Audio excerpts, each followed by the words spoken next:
I can read Dire Bones and the Mystery of the Haunted House by Doug Crushman.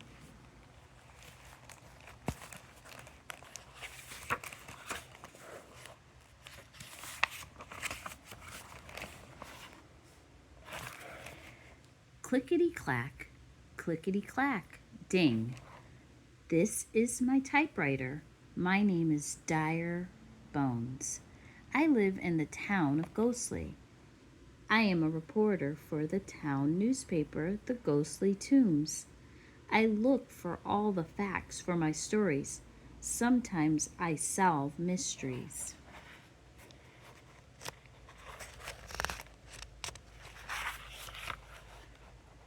One night, my boss came into my office. I have a story for you, he said. A ghost on Ghoul Street is haunted. That's not news, I said. Every house in Ghostly is haunted.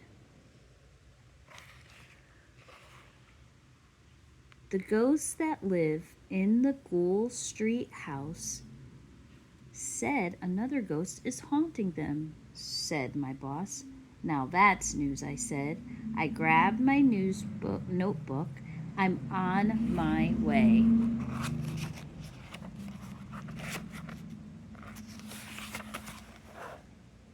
The night was cold.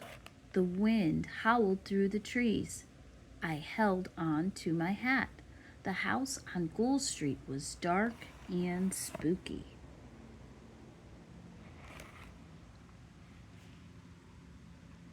I rang the doorbell. Two ghosts opened the door. I am Dire Bones from the newspaper, I said. I want to write a story about your haunted house.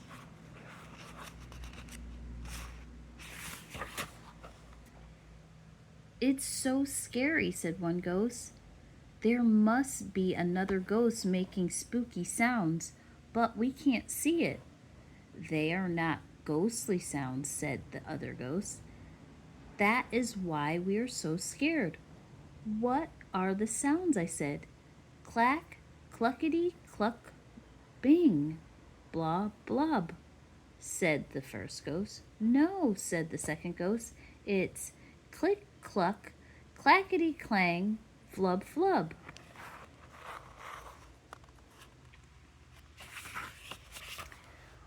Where do the sounds come from? I asked. In the cellar, said both of the ghosts. But we can't find anything there. I will check for clues, I said. I went down to the cellar. The stairs creaked. I heard drip, drip, drip from a leaky pipe. But that was all. Very strange, I said.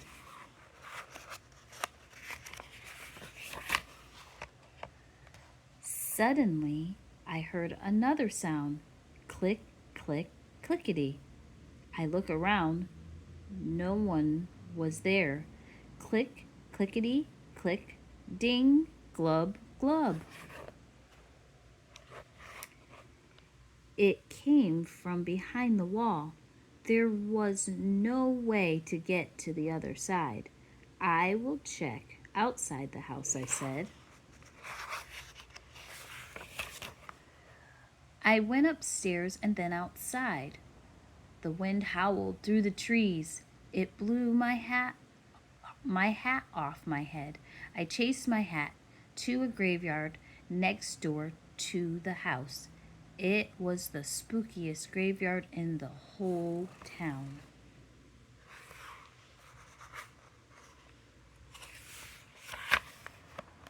I walked around slowly looking for my hat. I spied it behind a flower pot. I reached down to get it.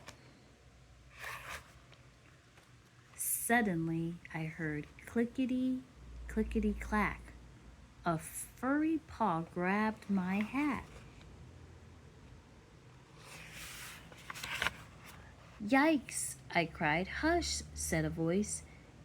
It will hear you, Wallace, I said. What are you doing here? I was taking a walk through the graveyard, said Wallace. Suddenly I heard a spooky noise. It was not a ghostly noise. I was too scared to move.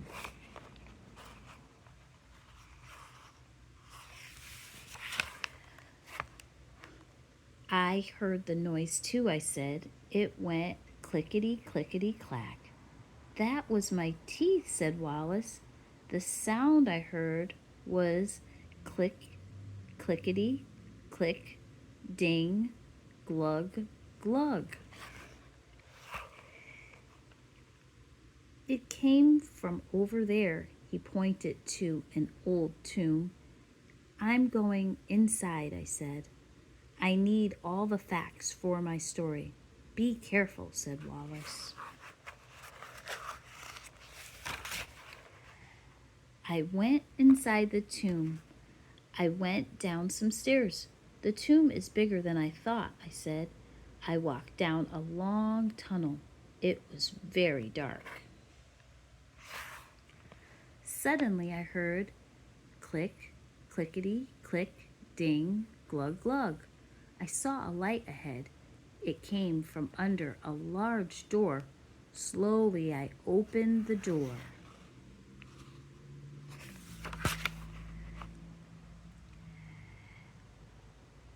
Click, clickety, click, ding, glug, glug. Oh my, I cried. A vampire was sitting at a desk. He was writing on a typewriter. Next to him was a pot of bubbling soup. He jumped. Oh, he said, you scared me.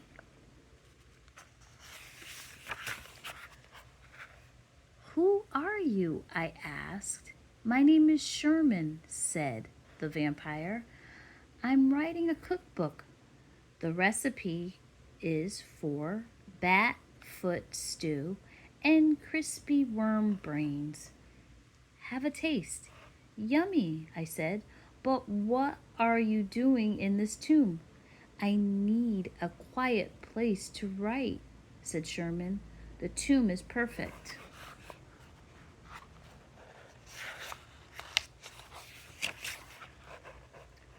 The ghosts next door can hear you, I said. They are scared of your sounds. I meant no harm, said Sherman. I'll explain it to them, I said. They will not be scared anymore. I took out my notebook. This will make a good story for the newspaper, I said. Tell me about your cookbook. We talked all night. The next evening, my boss came into my office. You wrote a great story about Sherman, he said. Now I have another story. There is a werewolf in town who is afraid of the moon. Here we go again, I said.